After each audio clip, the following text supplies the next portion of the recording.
এগুলো কি? এগুলো আমার। কি আমাদের এই পাগল মনে হয় এত দামি দামি মদ একটা ওয়েটার কিভাবে কিনবে? Hi beauty. আমার নাম সাথী। নাম যাই হোক, দেখতে তুমি বিউটিফুল। আমার নাম শাকিল রয়, রয় অ্যান্ড রয় কোম্পানির মালিকের ছেলে। তো আমি কি করব? তোমার তো খুব অ্যাটিটিউড দেখছি। অবশ্য আমার গার্লফ্রেন্ড হতে গেলে এইটুকু থাকা দরকার। মানে আমার তোমাকে পছন্দ হয়েছে। I love you. How dear you! তোর এই টাকার গরম অন্য কোথাও গিয়ে দেখা, আমাকে না। বেরিয়ে যা আমার রেস্টুরেন্ট থেকে। Waiter, waiter!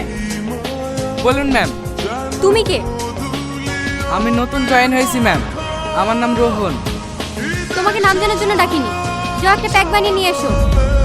আমি যতদূর জানি ম্যাম, এই রেস্টুরেন্টে মদ অ্যালাউ নেই। এটা আমার রেস্টুরেন্ট, আমি যা বলবো তাই হবে। যখন ওয়েটার হয়ে আমাকে জ্ঞান দিতে এসো। কি হয়েছে সাথীমা? ওর এত বড় সাহস, ও আমাকে নিয়ম শেখাতে এসেছে। আমি সেরকম কিছু বলিনি স্যার, শুধু বলেছি এখানে মদ অ্যালাউ নেই। অত তোমাকে দেখতে হবে না, যাও ম্যাডামের কেবিনে বোতল আছে, নিয়ে এসো। আশ্চর্য, একবার সরিও বললো না।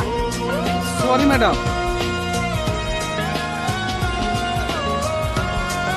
তুমি এদিকে যাও আর তুমি ওইদিকে যাও, ভালো করে সার্চ করো। কি ব্যাপার আপনারা? কি হচ্ছে এখানে? আমাদের কাছে খবর আছে আপনারা বেআইনিভাবে রেস্টুরেন্টে বিদেশি মদ বিক্রি করেন। কি সব উল্টোপাল্টা বলছেন? এটা একটা ফ্যামিলি রেস্টুরেন্ট। সেটা সার্চ করার পরেই বোঝা যাবে। কে পারমিশন দিয়েছে আপনাকে সার্চ করার? আমি এক্ষুনি কমিশনার আঙ্কেলকে ফোন করছি। ফোন করে কোনো লাভ হবে না ম্যাডাম, আমাদের কাছে সার্চ ওয়ারেন্ট আছে। স্যার বলো। একটু উপরে আসুন। এই দেখুন স্যার, এগুলো কি? এগুলো তো ওগুলো আমার। কি আমাদের এই পাগল মনে হয় এত দামি দামি মদ একটা ওয়েটার কিভাবে কিনবে?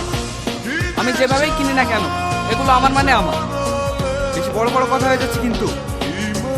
যেটা আমার সেটা আমারই তো বলবো। কেউ যেন সন্দেহ না করে, তাই ম্যাডামের ঘরে লুকিয়ে রেখেছিলাম। অ্যারেস্ট করলে আমাকে করুন। বেশি পার পেয়েছিস না? এই ওকে অ্যারেস্ট করো, থানায় গিয়ে চর্বি কমাবো।